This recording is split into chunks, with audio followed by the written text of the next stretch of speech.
And here we go. NBA DFS strategy show Monday, August 24th. Another four-gamer. I'm really enjoying this first round of the NBA playoffs just because basketball is on every single day, basically from start to finish. The rotations aren't all that weird to dive into. More often than not, we don't get late breaking news. Shout out Kristaps Porzingis yesterday. But otherwise, it's just an enjoyable experience. Tomorrow gets a little bit less enjoyable, only a two-gamer. But today, probably our final four-gamer. Adam, what's going on, man? Yeah, excited for the last four-gamer. It sucks that it's going away. Like, I kind of just got used to it. And, like, in my mind, it was just how it was always going to be. And then, kind of dawned on me that it was ending. Yeah, it's really a bummer. I like prepping these slates. They're easy to handle. It's not, there's 7 games tipping off at 7 to 7:30, and you have to rush and scramble to get it. Like, it's a smooth, casual process. But what are you going to do? I'll take what I can get. I assume the Bucks stomp out the Magic today. I assume the Heat finish off the Pacers. And then that's the end of four gamers for quite a bit. Oh, actually, I don't know why I'm thinking. The Bucks aren't up 3-0. Stupid Magic beat him. Stupid Magic beat him in game one. You just assume, It's a 13.5 point line. Anyway. So if Indiana wins, we would have one more 4-game slate, right? Yeah. I was thinking, like, no matter what, we're going to get one of them, but that's not true at all. Indiana will probably win, and I'm okay with that, I think. I don't know. They made a good point on the game the other day, how, like, when you're down 3-0 in a series, typically it's harder to get up for the game anyway, but especially when if you lose, you get to go home. Like, literally get to go home. Yeah, after not being home for a month easy. It is kind of great. Yeah, that's fun. Fun stuff. Guys, hit that like button as you come in. We're going to get a slow trickle today. Feels like a rough Monday. I don't know why. It's not like everybody has like big events to go to any longer. Or a half hour earlier than normal too. Also true. 9:30 a.m. Didn't really think about that. That's probably tripping some people up. Line of study not updated, so we can't really dig in. So let's just touch a little bit on yesterday. What do you think of your boy Luka? It's amazing. So much fun. He's so much fun to watch. Yeah, I had been watching the game, and then I stopped and went and started doing something else and saw everyone losing their minds on Twitter about him and Kawhi going back and forth. So I went back and watched the I got downstairs in time to see the buzzer beater in overtime. It's so sick. I was listening to Simmons talk this morning. They were talking about how awesome it would have been if there was a crowd there and like Dallas went nuts in game 4. I'll say this much. Like, it doesn't appear that the emotion is any different for the players. He reacted as if that was an arena filled with 30,000 people. Like, he went nuts. I mean, especially at that point in the game. Like, I would think if it's affecting them, it's at the beginning of the game or, kind of just during the middle of the game where you're just kind of trying to get to the end. I mean, at the end, I can't imagine that it matters at all. Yeah, it seems as though, like, there is no noticeable difference for not having fans there. They're getting up for it regardless, because he reacted like you're feeling the emotion of the crowd, and that's just. I'd like to hear I'd like to cut the crowd noise from that play from the broadcast out and just hear what amounts to silence and grown men yelling. That's probably pretty fun. All right, next question for yesterday's game. This one's going to be a bit of a doozy. What's up with Paul George? He's not good. I mean, he obviously is, but it's not going well. 3 for 14 from the field yesterday in 45 minutes. Do we find out after the playoffs that he's like torn his labrum or something? He tore something. He's tearing out my heart on a day-to-day basis. I don't know. Like, I know you and I are probably going to be in the same stance here that we're largely projecting him like he's normal. I mean, we might, bring a usage rate down a point, bring a rebounding rate down a point just because of, reasons. But it's not like we're going to turn him into the 6th best player on the Clippers or something. Yeah, projecting him has been the least fun part of the bubble or of the playoffs for me, probably, because every time I do it and he just shows up as, a great value because his price keeps dropping. And there's like the rates are still there. It's not like he's just said, hey guys, I'm hurt, I can't shoot, I'm going to go stand in the corner. Like, if he is playing through an injury, he doesn't give a shit as far as, not taking shots. So the projections are the same. The price is just plummeting. And every day it's just like, oh, yep, Paul George is going to beat me again. If only shots were falling as quickly as his price, he'd be in great shape. I don't remember who it was on Twitter. I think it was one of the higher stakes guys tweeted like late last night. Can't wait for DraftKings to price Paul George at 6,800 so I can lose money on him for a fourth time. Yeah, I mean that it's going to be horrible because when his price goes down, there's not really like a level where I'm going to see ownership and be like, that seems problematic. Right, he's different. Like a lot of times you talk about players where it's like, oh, they're in a shooting slump, but their price is dropping and everyone's aware of that, so they're rostering them. And this player isn't really that good, so the chances of them breaking the slate still aren't really that high. Paul George is not that guy. Like he's very capable of, his price down to like 7,500 or whatever it's going to be next slate, of being someone that you absolutely have to have. Like it's a pretty high chance that happens. It's going to be a miserable experience. Can't wait to dive into that one tomorrow, I guess. That'll be fun. On a 2-gamer, no less. So I'm going to have 100% of him, almost guaranteed. Porzingis gets scratched yesterday. That was wildly beneficial to me at that moment. I had no Kristaps Porzingis and 30% Maxey. So I was like, okay, it's going to work. I just didn't have enough Luka, but I don't think that anybody lineup that won the 100K or whatever on DraftKings. Assad had Trey Burke, Mitchell, Murray, Maxey. I saw you talking about it on Twitter 10 minutes ago. So yes. I didn't have that lineup, unfortunately. No. No, not. I didn't have any Donovan Mitchell, but I did have Murray as my second most exposed player, so that helped quite a bit. Anything else you want to touch on from yesterday's games? The Sixers, is Laffy going to be okay? That's a team that's going to be interesting to see what they do going forward. I don't even. It's all on the table, right? Like they could bring back everybody next year, and that would not surprise me. It would shock me if Brett Brown came back at this point. That seems impossible. But I could see them bringing it fully back, depending on who the coach is. I don't think they should. But to just get swept is bad. Embiid looks so disinterested. Did you see his press conference, the answer to the one question about like kind of what's wrong with the team?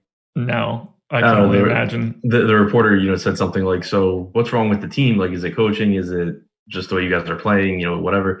And Embiid goes, that's a stupid question. I appreciate it. I appreciate the honesty there coming out of Joel Embiid. I don't know what they're going to do. You would think somebody's got to go. I don't really know how you trade Tobias Harris. You're certainly not trading Al Horford. Do you build around Embiid or Simmons if it's you? Me personally, I'm shipping Embiid out. Yeah, same.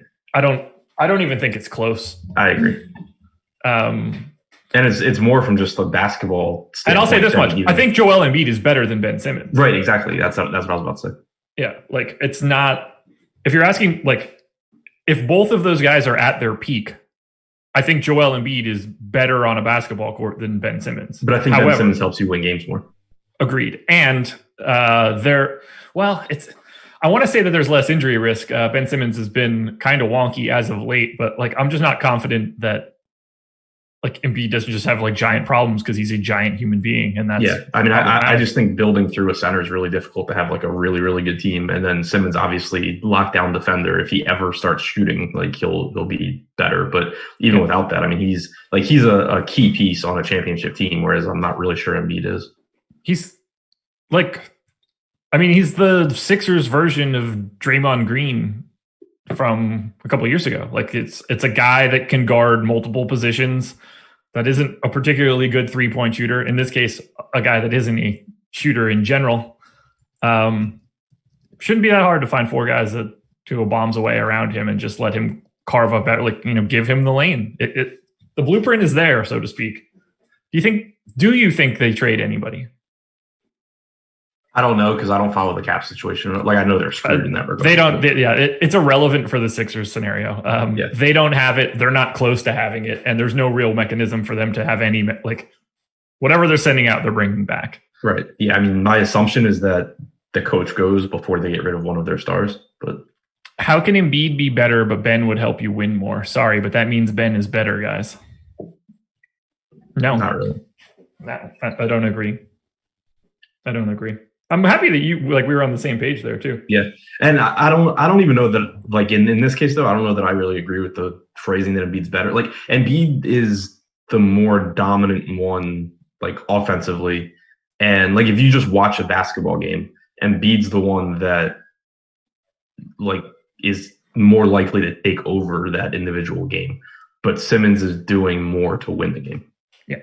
It's when it all gets concentrated, I think your ceiling is higher with Joel Embiid playing like the way you've seen him play at its peak. Wait, sometimes no, I think your ceiling's higher with Simmons though. The team's ceiling is higher. Right. I think Embiid's individual ceiling is higher than Ben Simmons' ceiling. Like, it's just the rim protection in particular is, I think, the most important piece of all of that. But anyway, this isn't the daily sports show. We're not breaking down random stuff. We're breaking down today's 4-game DFS slate. So I think that we should go ahead and dive into that bad boy. I don't know what our free content is for today yet, so we'll get into that. All I want to say is shout out to SuperDraft. SuperDraft. I'll touch on them in a little bit, but I'll give you guys the best SuperDraft plays for each team as we go game by game. Brown is out according to Shams. Did that just come out right now? Who? I assume they meant Brett Brown. I didn't see that. I didn't see anything from Shams about Brett Brown, but I mean, that's not like I don't think that's really breaking news. He's out according to everyone that's seen the NBA. All right, let's dive in. We're kicking it off with the least important game of the day. However, it is a game that usually gives me a lot of ownership that makes me want to jump off of a building. The Bucks are 12.5-point favorites against the Orlando Magic. We'll start on the Magic side. And the piece that I think is pretty interesting, I'm projecting Aaron Gordon in right now. Do you have any thoughts? I'm projecting him out. I assume he's close. Hamstring injuries linger, and I don't really know how motivated the Magic are to actually bring him back. If this were 3-0, I don't think I wouldn't project him in, but because it's 2-1 and he's questionable, I'm just going to go with it. And because it's 130, I'm just hoping that I don't have to like make that fix later. Right. I just won't care. If this game were later, I don't know, I'd probably treat it the same way, but I'm going to assume he plays, and it's not like they priced him down or anything like that. He's 6,700. To me, he's fully off the board. What do you like from Orlando? I mean, if I give Gordon 34 minutes, he looks okay. I gave him 31.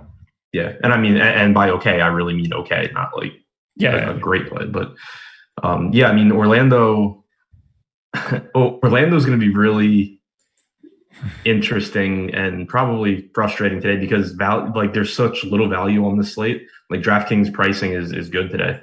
And so really the guys that stand out as the most quote unquote underpriced are the Orlando guards again. Yeah. But it's basically the Brooklyn Nets of this slate where they're not very good. They're clearly outmatched and everyone's going to roster them because they're obvious. But I mean, it's still favorable pricing when you look at DJ Augustine, when you look at Fultz, when you look at Terrence Ross to a lesser degree. I think that seeing where the field goes on Augustine and Fultz is just always going to be a profitable move. Like you've seen everyone go to Fultz every slate, basically. Augustine was popular, I think, maybe one slate. I think he was popular the slate after game one when he had the monster game. Then he was terrible, and then he was low owned and great again. But they project really similar to me, Fultz and Augustine. They're playing similar minutes. You're only seeing 28 to 30 minutes for Fultz. You're seeing mid-20s for Augustine. Augustine is very involved as far as assists go, and he actually has a higher usage rate than Fultz so far too. And it's also not like it's a great matchup for Fultz because Milwaukee's going to try and force you to take threes. Fultz still can't make threes. So, it's not like it's a great spot. So again, I think the pricing is cheap enough where they're good values, but it's something that I kind of was talking about on Twitter during the last Orlando game. You see so often when someone's median projection is slightly better than the players around him that their ownership just shoots through the roof. And that's what you've seen on these Orlando guys. It's not like the range of outcomes is very solid. Like the floor is still non-existent. The ceiling is still good. But, I think there's a good chance that they're over-owned. And amongst the guards, I would rather just be rostering whoever the lowest owned ones are. I am on the same page as you right now. I actually we'll see once we get ownership. I actually like Terrence Ross the best out of these guys right now. We'll see where that actually ends up. Oh, we got ownership a minute ago. Dope. Let me plug that in. You were mentioning value before. So I calculate like a dynamic value equation for each slate, depending on where I think value is. So on a standard normal slate during the regular season, like 5x plus 10 becomes like a standard that people generally use. Today, I have it in at 6 for DraftKings, 6.3x plus 1.5. It's straight raw points. It really doesn't matter all that much, at least so far today. Let's plug ownership in. Chalkiest player on the DraftKings slate today. Any guesses who it is? Markelle Fultz? No, but he is fourth. Giannis Antetokounmpo. Yeah. That's going to lead to some builds that are really dicey. Well, yeah, I had a guy make the contenders video today that I was a little bit surprised to see, and sure enough, he's third in ownership today. Is his name Danny Green? It is not Danny Green. Same sort of ballpark, I guess. Iguodala. Oh God. Yeah, it's where it's at today. There's no real way around it. So here's what Orlando's looking like from an ownership perspective. Fultz at 31. Vooch at 15, Fournier 19, Ross 15, Augustine 14. Just for me, looking at that, I'm more likely to go to Terrence Ross and to a lesser extent DJ Augustine. I don't get the sense that I'll have much Markelle Fultz if that ownership holds, which I'm happy about because I'm tired of having him, which means today's the day. But Ross would be the guy standing out most. Where are you going to go with the rest of Orlando? Any James Ennis, any Vooch? How are you handling Gary Clark? So, I mean, I guess we have to touch on Fournier, I guess, too. I mean, he's still getting ownership. He's still cheap, but he is the guy that I like the least out of the group just because what you see it in the playoffs and obviously you're seeing it in the series, but when you have a team that's so much better than the other team, like Milwaukee is here, they can kind of dictate what the other team is doing. And with the exception of Vooch, Milwaukee has no answer for Vooch, but with everyone else, they can kind of dictate what they're doing. And you're seeing them very clearly just saying Evan Fournier is not going to be the guy that does anything in the series. And, the usage through the first 3 games, he has, I think, a 17.5% usage rate in this series. So, he's, as long as ownership's going to him, I'm still just not going to really be interested. He still projects, even if you account for the usage being down, he projects as a decent point per dollar play. But I think that he's just kind of over projected across the industry, and that's driving his ownership up. So that's my thoughts on him. As far as everyone else, I mean, obviously Aaron Gordon has a big impact here, but assuming you're going to get around 30 minutes from James Ennis, he is an okay value. Gary Clark, if Gordon is out, ends up being an okay value, but obviously his price tags come up a bit. They're just, Orlando's full of guys that are like pretty good medium projections and have a very, very capped ceiling. Yeah, it's really, really unpleasant to think about rostering as much Orlando as I have had. We have Orlando with the third most ownership of any team behind Miami and Milwaukee. Yeah, I mean, I think it makes sense because the pricing is relatively favorable on them compared to other teams. Yeah. Not fun. All right, so if you're playing anybody from Orlando, who is it? I mean, I'd love to get to Vooch. Okay. If I can't, then I think Augustine is my second. I think 9,100 for Vooch is just, it's too high now. I don't know. I mean, he's the one guy that Milwaukee can't do anything against. Yeah, but at 91, like, what do you need from him? I mean, so like if you're going to Vooch, probably in a more balanced lineup because you're not going to get to like Giannis plus Vooch and with the value on the slate unless your team is just trash. I wouldn't think at least.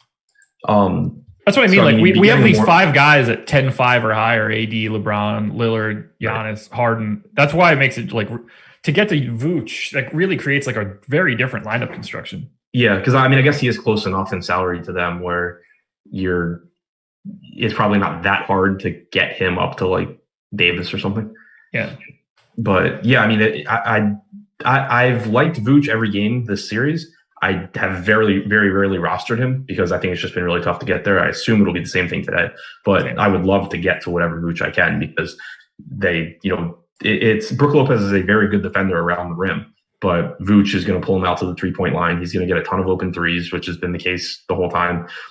Even throughout his career, going back to when Lopez was on other teams, it's been a matchup that he's had success in. So I don't think there's anything surprising about Vooch, the amount of success Vooch has had. But beyond that, I'm going to be playing all the Orlando guys because they're good point per dollar values. It's just, I really am hoping that I don't end up just like jamming over the field on them because I think the range of outcomes is really wide and has a very, very low floor.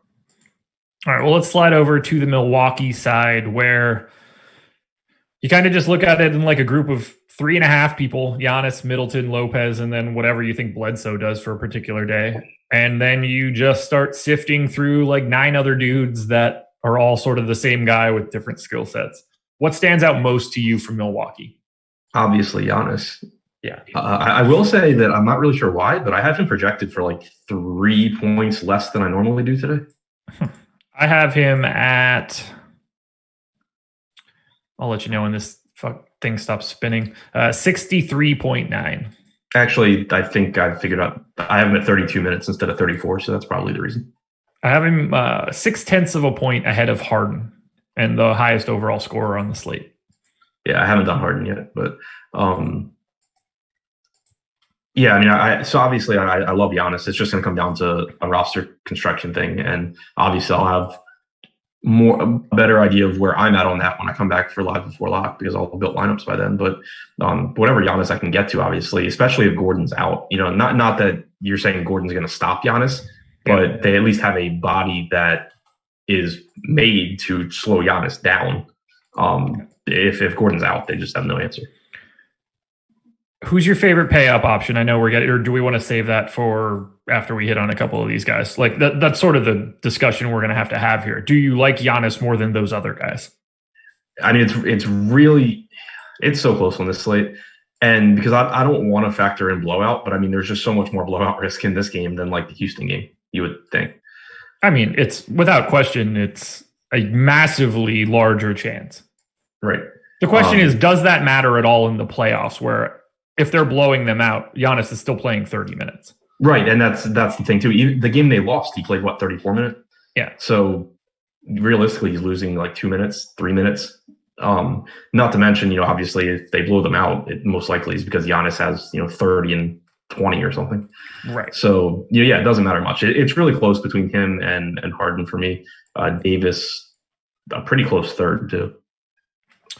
Yeah, it's crazy. Like I have the ownership on these top salaried guys is basically spot on where I have them projected. Harden's equal. Giannis, I have a little bit behind where his ownership is, so he might end up getting pinched. Lillard, I have basically the same. LeBron, basically the same. AD, basically the same. I like AD the most relative to salary up there. I think Giannis is picking up a little bit too much love, but I mean, it's not like I don't like him individually. He's incredible. I mean, baseline 1.91 FanDuel points per minute his last 30 days. That is, I don't even know, like, that's a crazy projection. I think I have him at like 35 and 16 or something, like really 32 and a half, 15 boards, 6 assists, 2.5 stops. I kind of was thinking about it yesterday during the Mavs game when obviously Luka had the assist too, but when Luka was sitting at like 30 and 15 or whatever, and everyone's losing their minds, and I was just kind of sitting there like, you guys know Giannis does this every game, right? Yeah, they're like his averages. Right. And that brings us to our conversation before the show where we talked about how Luka could never be the best player in the league. Yep. Well, I mean, he could, but it would involve Giannis retiring early. Yeah, or dying or something, which would be super sad. What do we do with the rest of Milwaukee? Does Chris Middleton show up today? Any interest in Brook Lopez? He's been playing a little bit better from a DFS perspective. Nobody's really picking up too much ownership on DK. Nothing more than 20 for Lopez. Middleton up at 30 on FanDuel, but positional structure changes that a little bit. What else? I think the pricing on the rest of Milwaukee is pretty much where it should be. I don't have Middleton, Bledsoe, or Lopez as great values. I don't have them as bad plays either. The one thing I think from a roster construction standpoint that is at least like an interesting thought is if you do go with a more balanced lineup, going to like a Middleton or a Bledsoe because they do act as at least some sort of leverage against Giannis. You know, if Middleton were to go out there and just have one of those games where he's on fire, Giannis's projection does come down at least a little bit if you know that happens. So it at least works as like a little bit of a natural leverage play against the more popular stars and scrubs build. But Giannis is, I think, clearly at their respective prices, the top guy for me. And then it's just kind of mixing in Middleton, Bledsoe, and Lopez. I hate this team so much. I could see getting into some George Hill too, just because value on the slate's so bad. Yeah, he's looking right now like, I don't know, him and Lopez are probably 2-3 for me and guys I'm likely to have. 3,900 is just a price tag you can't really find.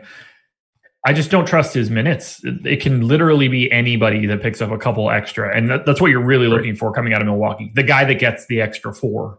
Right. I don't trust the minutes at all. It's mostly just that he's the cheapest he's the cheapest guy that I think you could see at like 26 minutes other than Wes Matthews, who doesn't matter. Right.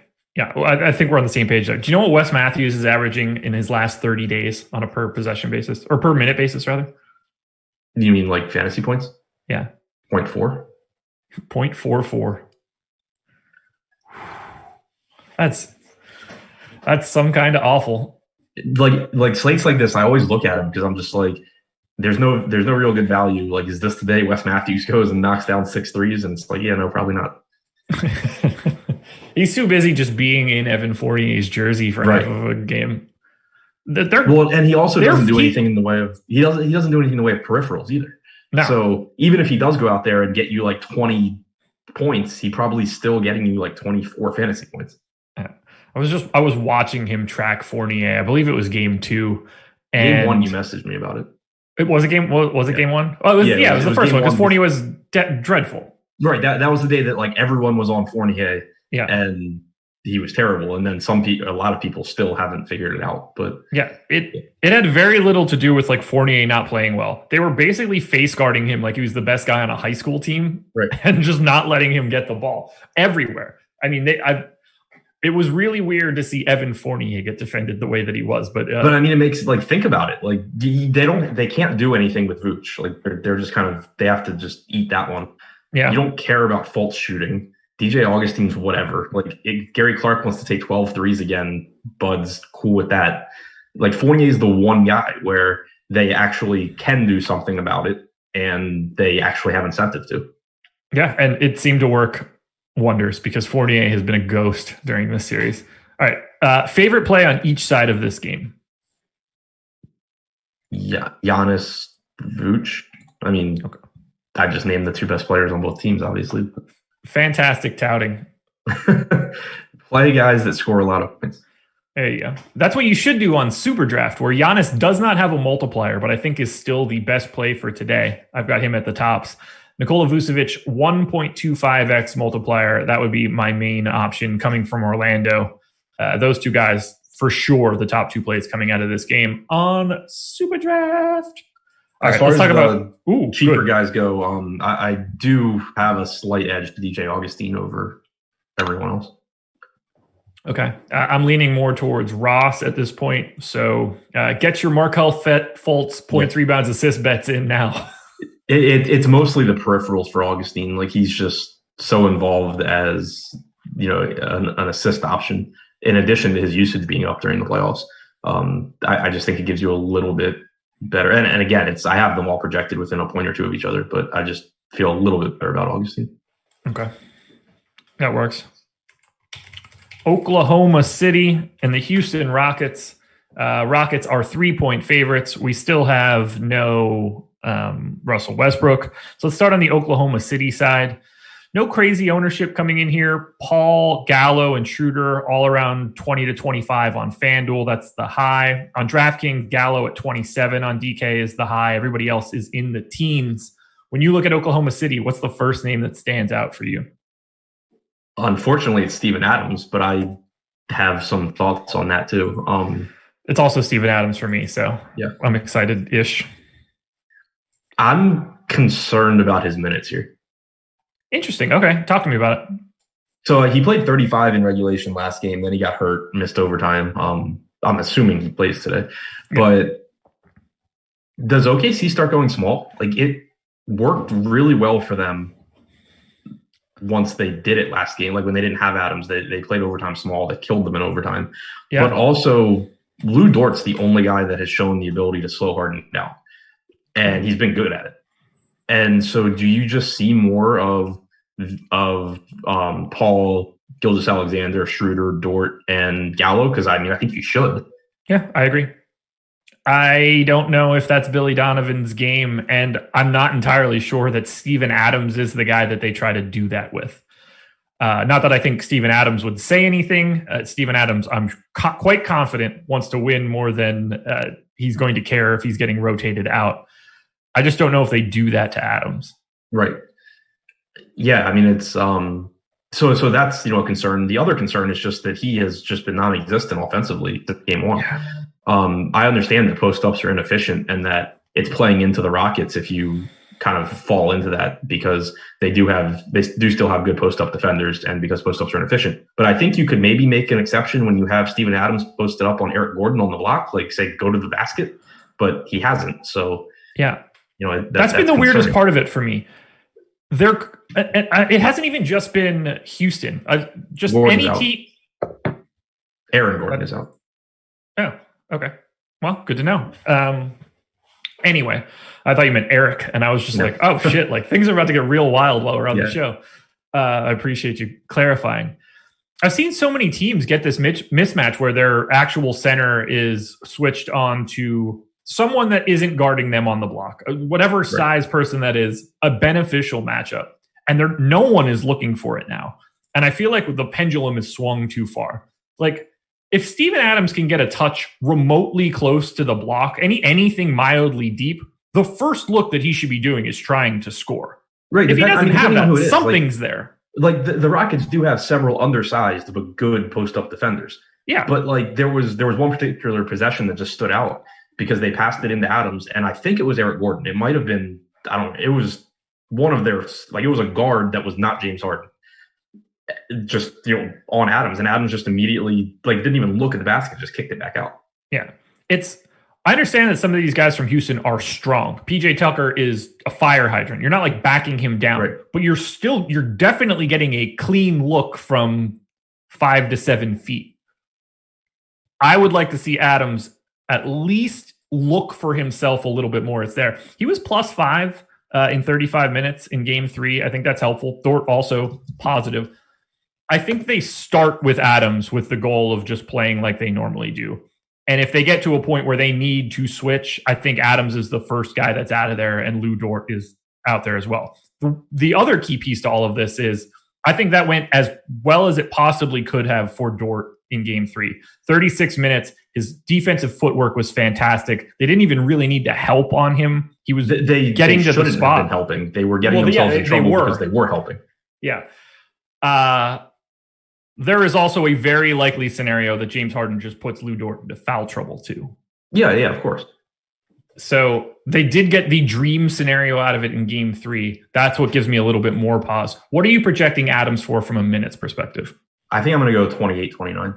Okay. I have him in for 30 right now, which makes him be an incredible play. I'm pulling up the numbers now too, because if I remember correctly, Houston has actually been just, even going back to the regular season, they actually weren't giving up a lot of offensive rebounds. I'm looking now to double check that though. Yeah, let me check too. Let's see if I can beat you to it. When did they get Covington? Like mid-February? Yeah, deadline. I mean, I would just go March 1st and call it a day. Well, you get like 2 games then. Well, and 8 more and 3 more. And I went like February 21st. I think they traded for him on the 20th or something like that. Are you going to beat me? Feels like it, because it feels like everything I'm trying to do. I'm on the wrong page. So. All right. March 1st, 2020, apply filters, offensive rebound rate for Houston. What did I hate my life. We are both terrible. This is great show, by the way. You and I just Googling things at a terrible rate. I can't even find Houston now. 26th in offensive rebounding rate since March 1st. That's not true. Isn't that how many offensive rebounds they get? What do you mean? What are you looking up? What Houston gives up. Oh, okay.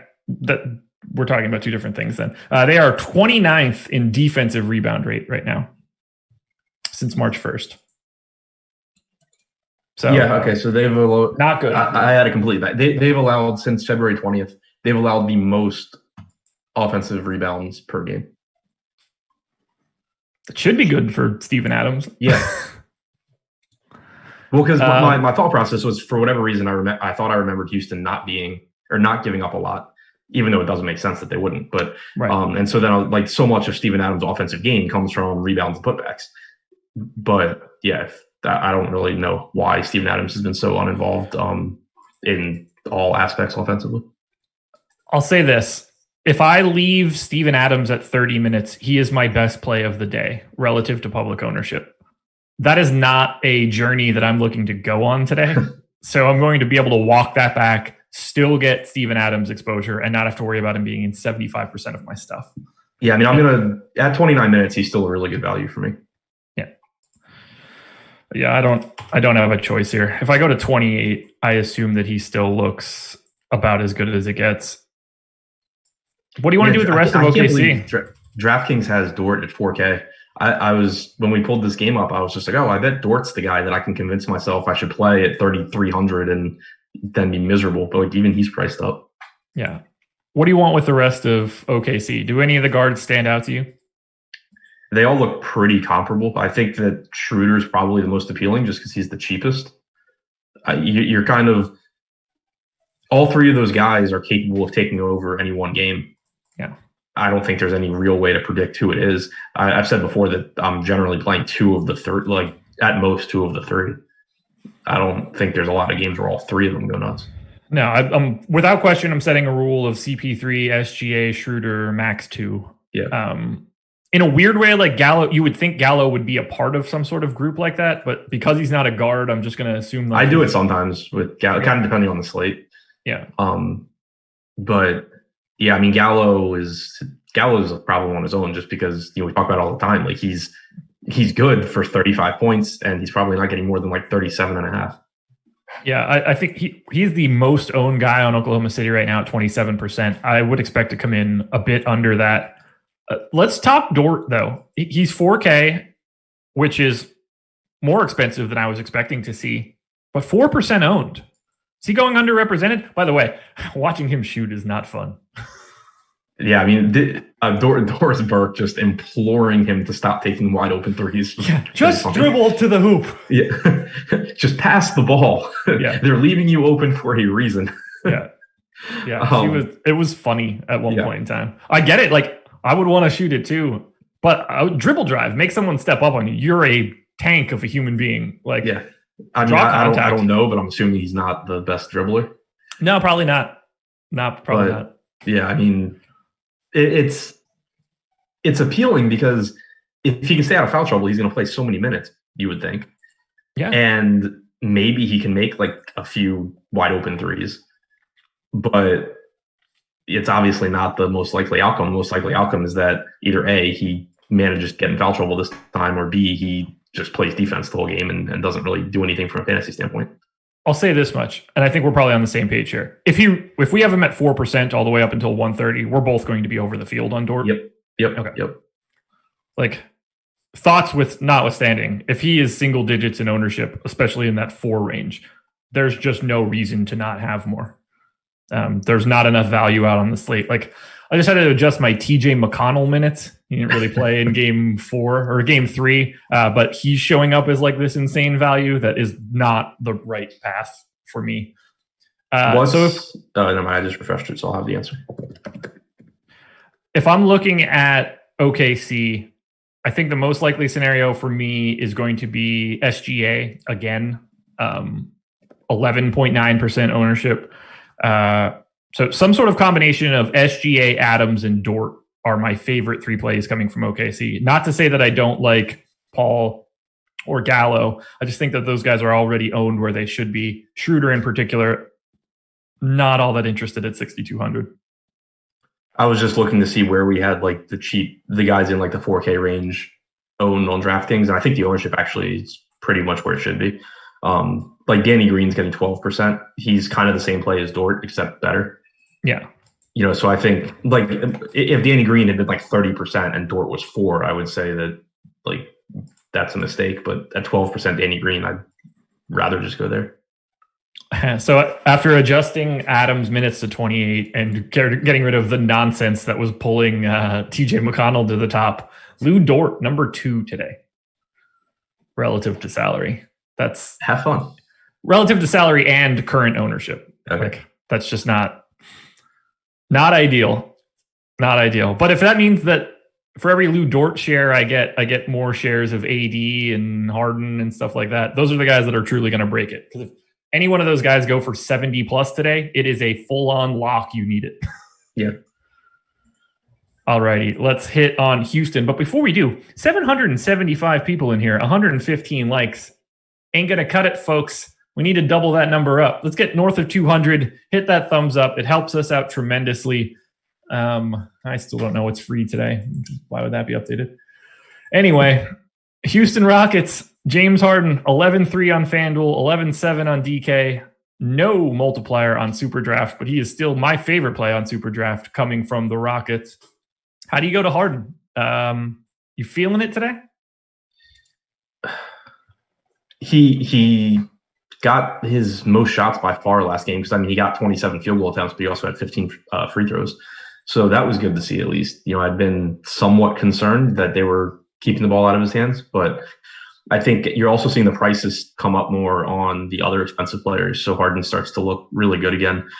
Ownership will play a big role for me there. If we have Giannis at 33%, we have Harden at 22%. Yeah. I think at that point I'm starting to go back to Harden. These guys are tricky, man. So tricky. Yeah. 20 for Harden, 33 for Giannis. I definitely think I think that ratio is pretty correct.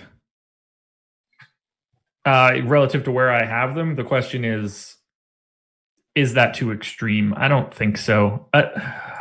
11-7 is so much on a day like today. Yeah, I agree with that.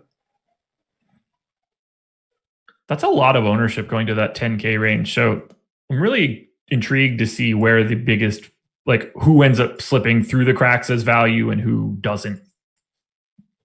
Next guy we got to touch on, not getting any ownership on DK. He is on FanDuel because there's nobody at that position. I'm excited in a way, but the price isn't great. Robert Covington, if people are game log watching, did not play a ton of minutes in their last game. What do you have him projected? That's true. What do you have him projected for minutes-wise? How do you feel about Covington today? I'll probably go 32 minutes. I think they prefer Jeff Green at this point. Yeah, I have him in for 32 minutes as well. I do also think that they prefer Jeff Green. I think it's really hard to look at Game 3 as a harbinger of things to come.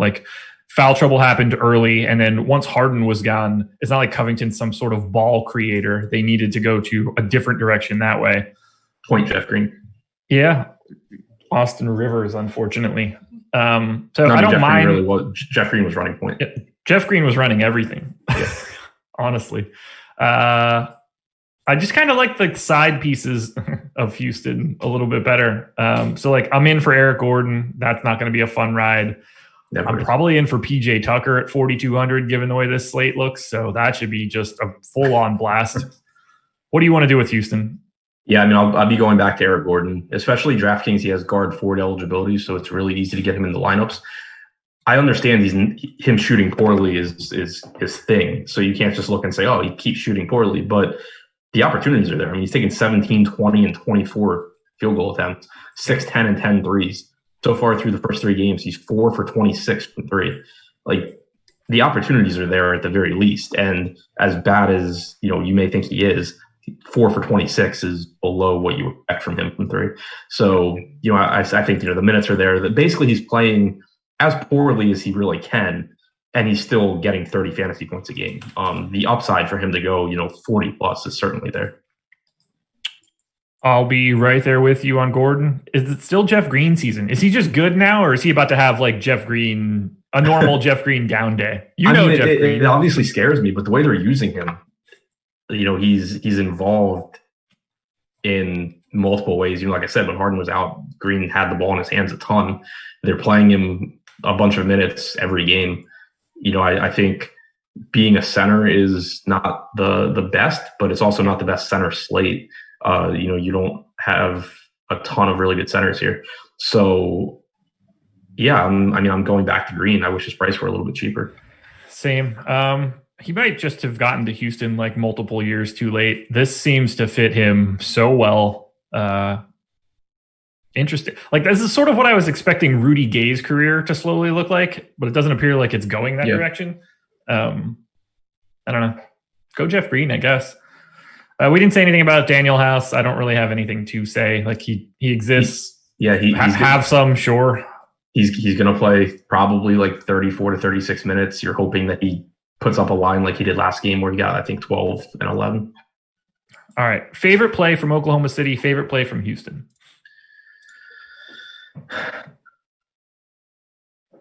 OKC is just so tough because they're all the same. Yeah. In cash, probably Gallo. Safe bet there. In tournaments, probably Schroeder, unless Adam's ownership's low. I didn't look at that. 18.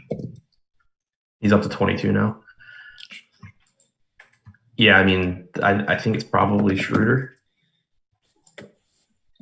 Really, there's no one guy that I'd be preferring. It's just that I would be mixing and matching these guys through line. Like, whoever fits in my lineup, I'm happy with.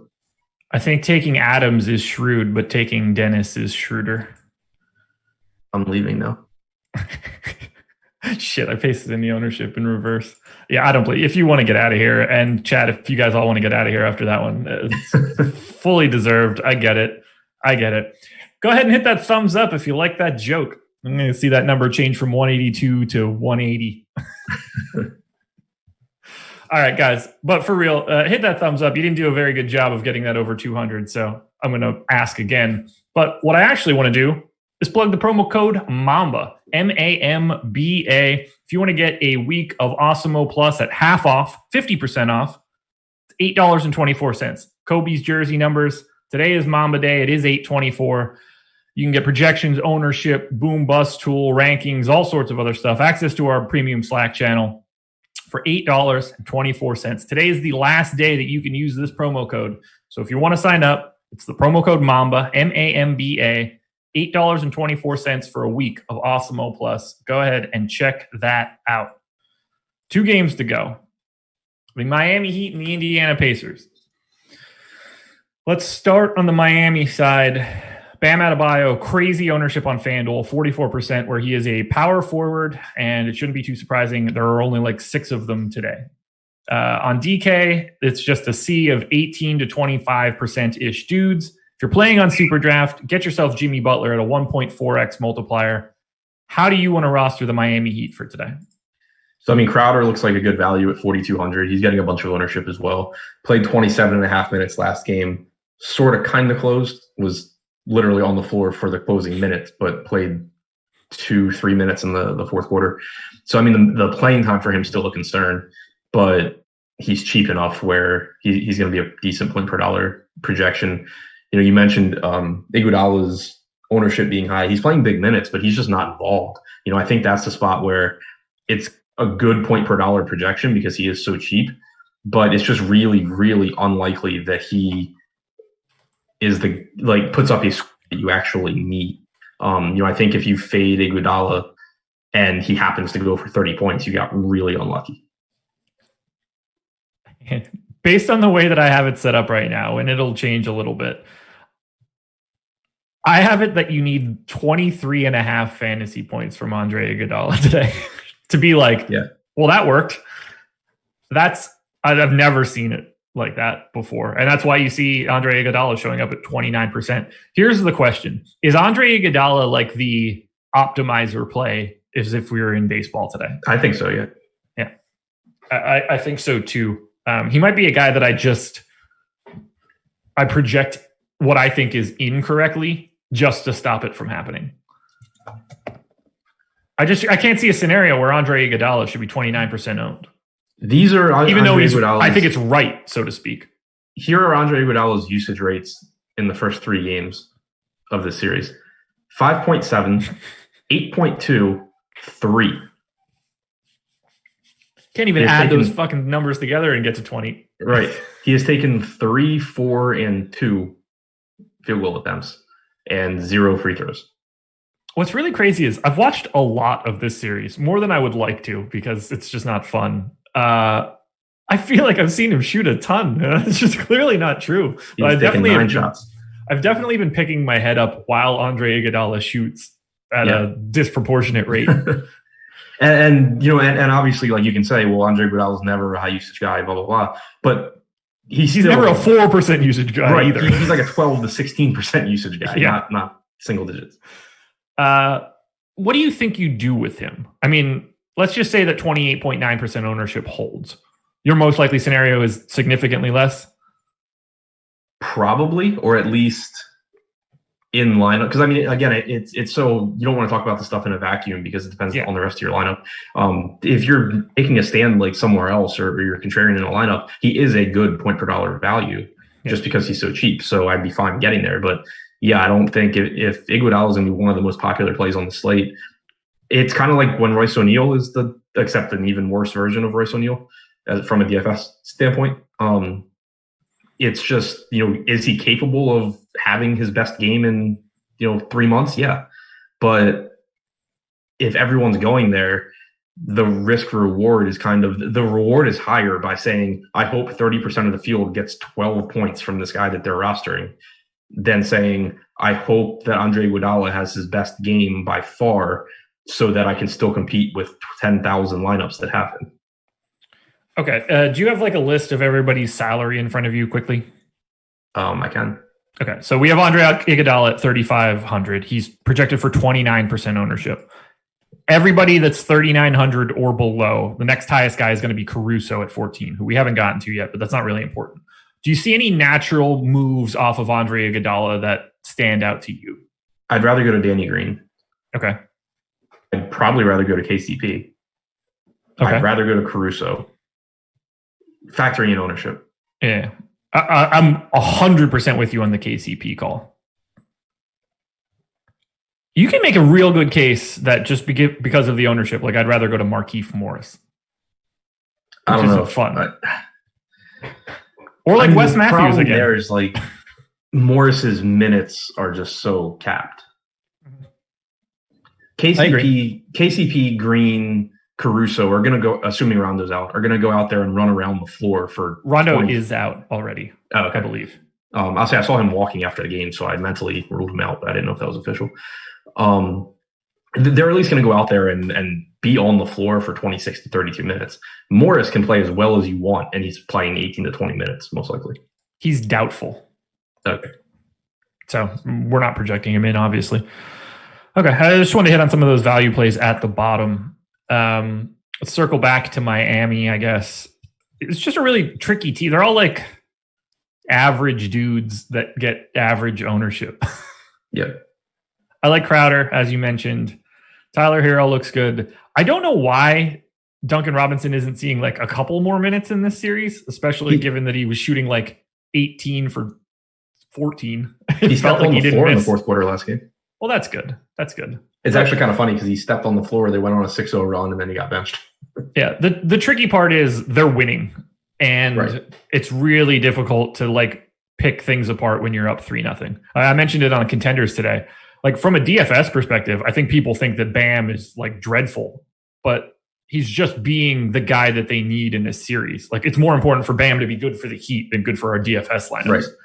Right. Like his rates are down in the series because you're seeing more, like you're just seeing shots go to Jimmy Butler and Goran Dragic.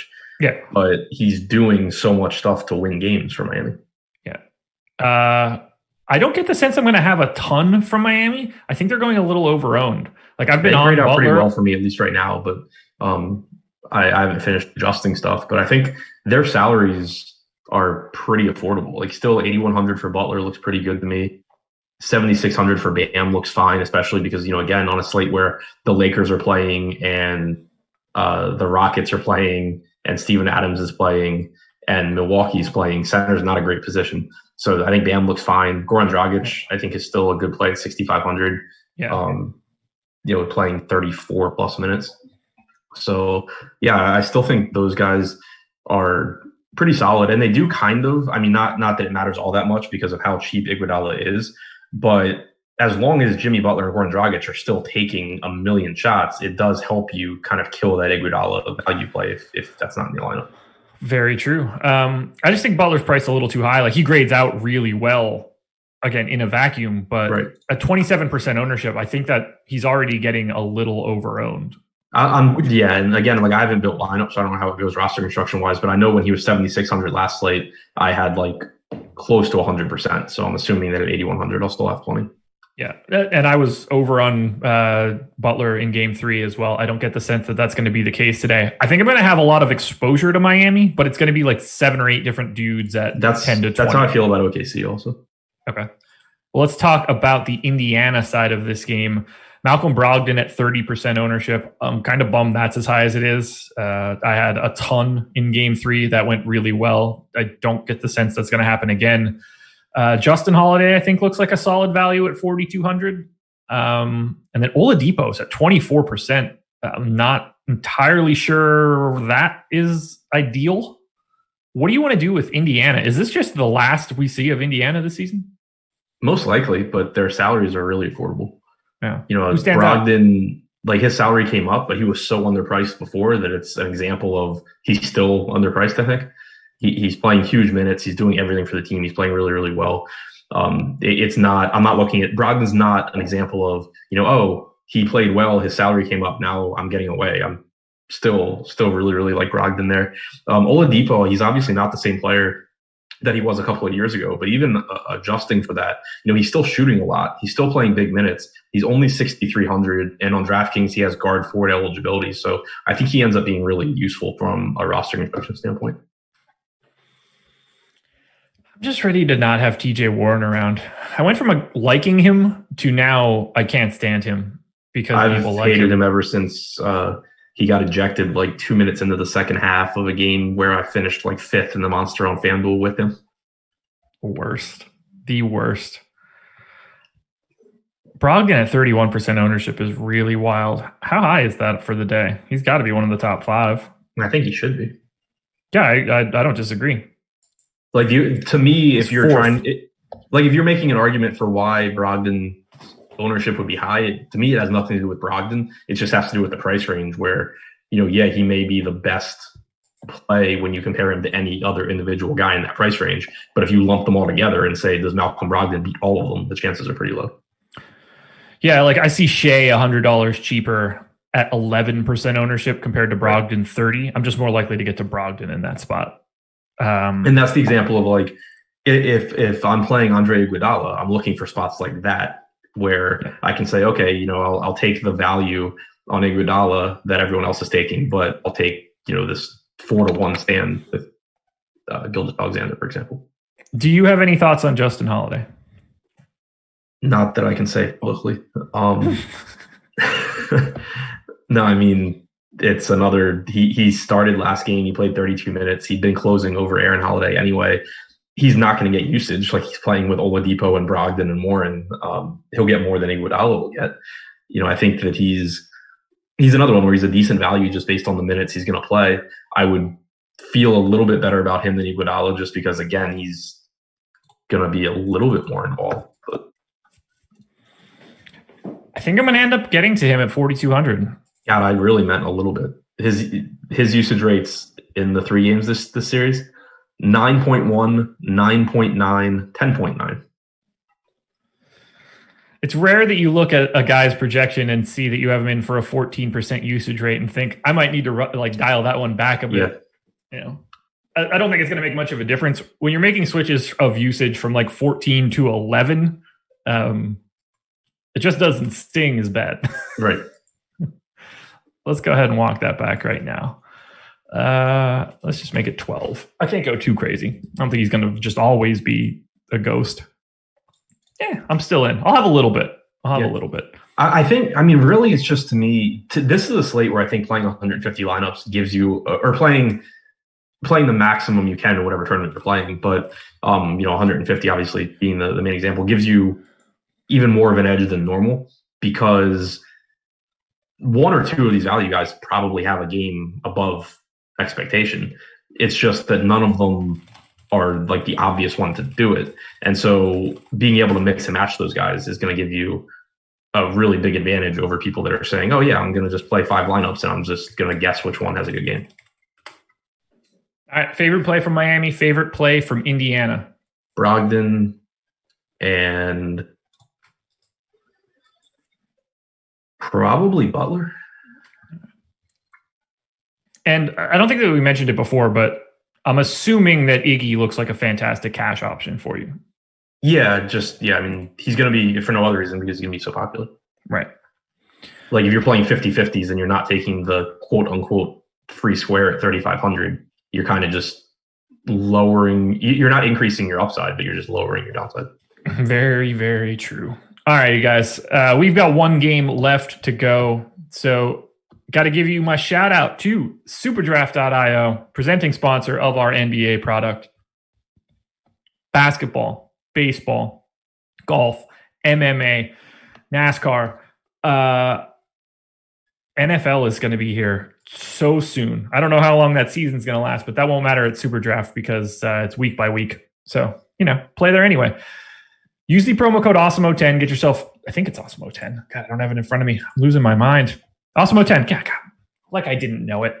Use the promo code Awesemo10, AWESEMO10. Get yourself $10 on your first deposit of $10 or more. Get yourself $20 on your first deposit of $100 or more. You don't have to worry about salaries. You can take guys like Jimmy Butler, who gets 1.4 times his fantasy points for the game, or Malcolm Brogdon at 1.55x multiplier. These are the types of guys you want to look for. I'll give you my top 5 on SuperDraft right now. It is Giannis, Harden, Butler, Brogdon, AD. If I gave you that list on for DraftKings or FanDuel, you'd be like, oh, thanks for recommending really good dudes that I can't fit in a lineup together. It's not how it works at SuperDraft. You can play every single one of those guys together, and you probably should. So go ahead, check out SuperDraft. You can download it in the App Store or go to SuperDraft.io. It's SuperDraft, no limits, more winning. People think they are experts. Makes me laugh. This is coming from I Smoke Rocks Joe Rogan. Fantastic YouTube account right there. Let's close it out. Portland Trailblazers, LA Lakers. Lakers 5.5? Nope. 7.5? 7.5 point favorites against Portland. Let's just start here. Do you think Hassan Whiteside starts again? Yep. If I told you that Hassan Whiteside and Yusuf Nurkic were starting alongside of each other for Portland at any point in time during this season, like let's say I told you that in November, do you ever assume it's a playoff game? Do you ever assume that Dame Lillard is alive? Like, how bad do you think Portland is? Yeah, I mean, if you told me in November, I wouldn't have believed you. If you had told me, I mean, they were doing it in the exhibition games before the seeding games, so you kind of saw it coming.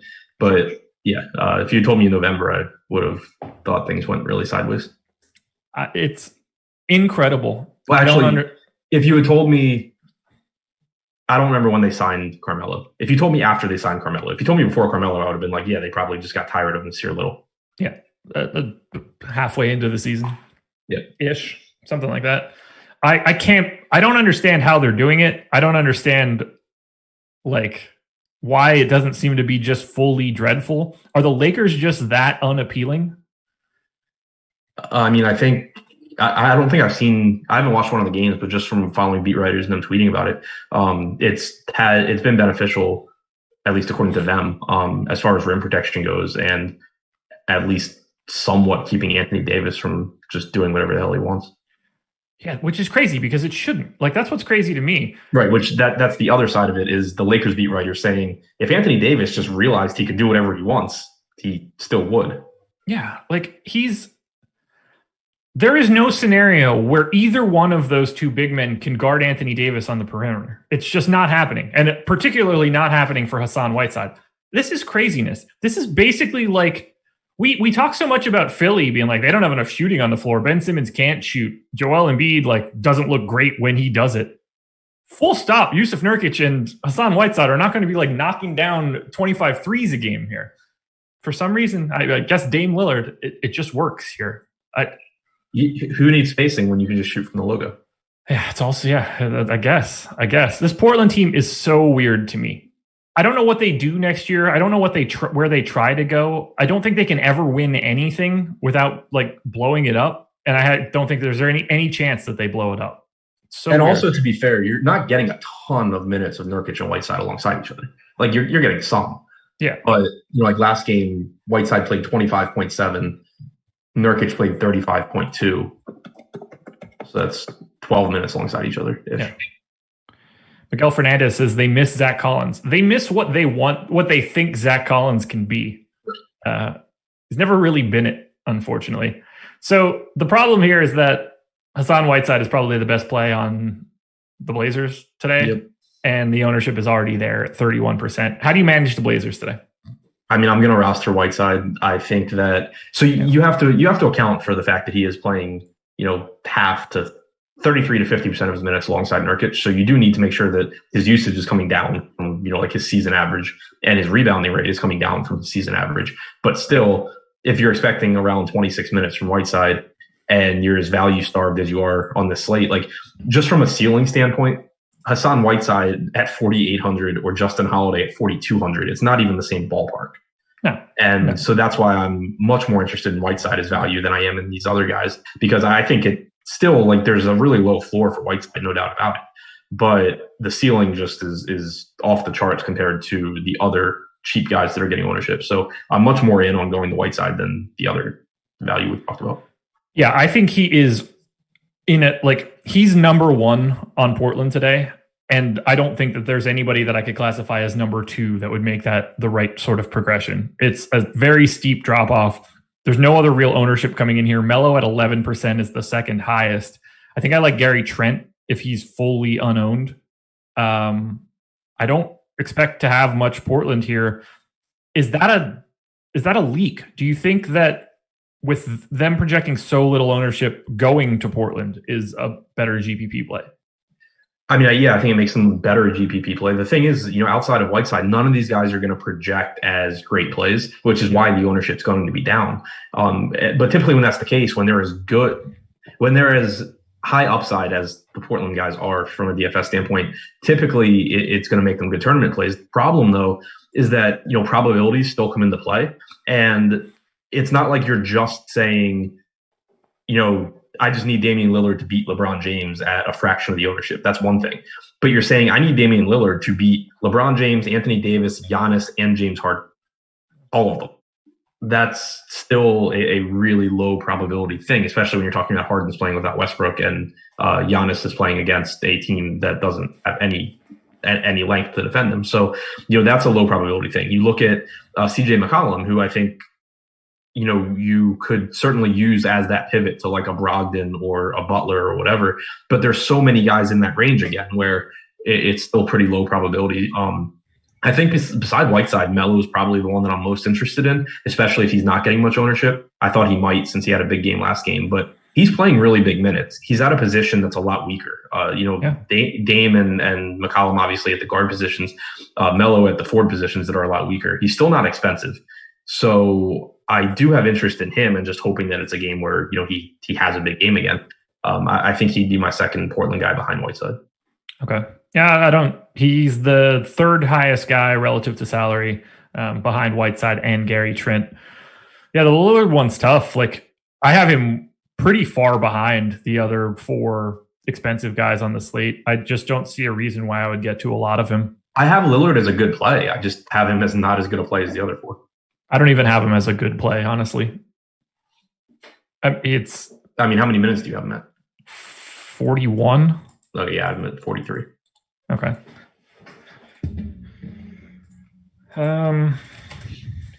He's one of the few people in the league that I feel comfortable giving any amount of minutes because crazy assholes do it in the regular season. I mean, they're down, 3-1 now, right?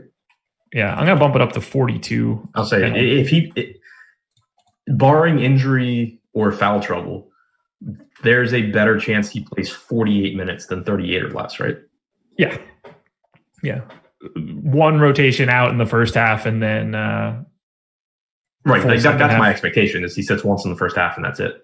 But like I think that there is a better chance that they're just like, yeah, he's not sitting today than if they just intentionally played him like 38. All righty. I don't have much more to add on the Portland side, so let's go to the Lakers. We have to start with AD and LeBron because they are like the two main functional pieces of this team. Surprise, surprise. I prefer AD to LeBron. Ownership is slightly heavier. I expect to get to more AD than LeBron. I have been the entire time. But KCP is probably the guy that I have my eye on the most, just relative to salary. 3,800, I think he should be owned a little bit more. Start with the studs. How are you breaking down LBJ and AD? Typically prefer whichever one's the lowest owned. If they're similar, though, I do give the slight edge to Davis because, again, he should just do whatever he wants. Not saying LeBron can't or shouldn't. Portland's just terrible defensively in pretty much all aspects. But I typically give the slight edge to Davis. LeBron's ownership, though, right now he's basically 2/3 the ownership of Davis on DraftKings. Yeah. That starts to become appealing. Plus, on DraftKings, you have guard forward eligibility for LeBron, so you can fit him in really easily. Davis, gives you forward center, and center's not that good today, so it's not really difficult to get to him either. I think that they're both really good plays. It's kind of splitting hairs. I give the slight edge to whoever's lower owned a lot.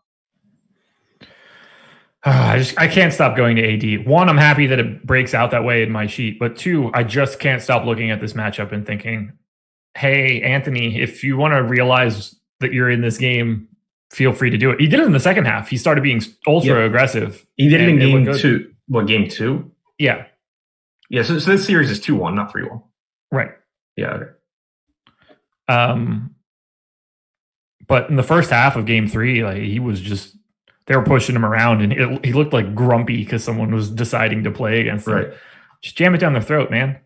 How are you sifting through the value here? Kuzma doesn't look great to me. So it's Danny Green, KCP, Caruso, Markieff Morris. What do you like most out of those four? I think Caruso, KCP, and Green are pretty much interchangeable as far as DFS goes. Their salaries are about the same. They have similar roles. Caruso's role, obviously, a little bit different than KCP and Green, but from a production standpoint, similar.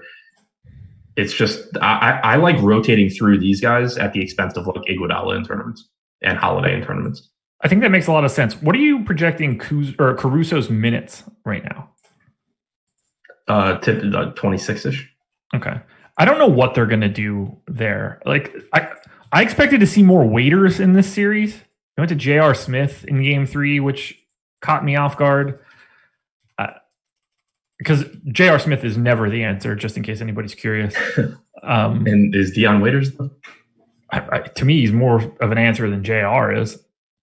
I mean, people would want Dion Waiters somewhere. J.R. Smith will stand in the corner and let them run the offense. So Dion Waiters is Dylan Brooks-esque. Sure. As long as J.R. could reach his Henny on the sideline, he'll be fine. Yeah, I expect to just rotate through Green, Caruso, KCP, with the guy least owned being the guy that I have the most, and vice versa. Yeah. Why didn't Kuzma play so? I know he was in first half foul trouble, but that didn't last. I'm guessing they finally realized that he's Kyle Kuzma. Yeah. Yeah, I mean, I guess it's not. They didn't need like offense out there either. It's amazing that they didn't trade him. I don't get it. When you look at this team, you're like, oh, this doesn't fit. Someone, like, he will fit somewhere. Right. But you are not the right position for this team. Let's go ahead and hang on until you don't have any value. What's the correlation between people that think Kyle Kuzma is great and Michael Porter Jr. is great? Like 1-to-1?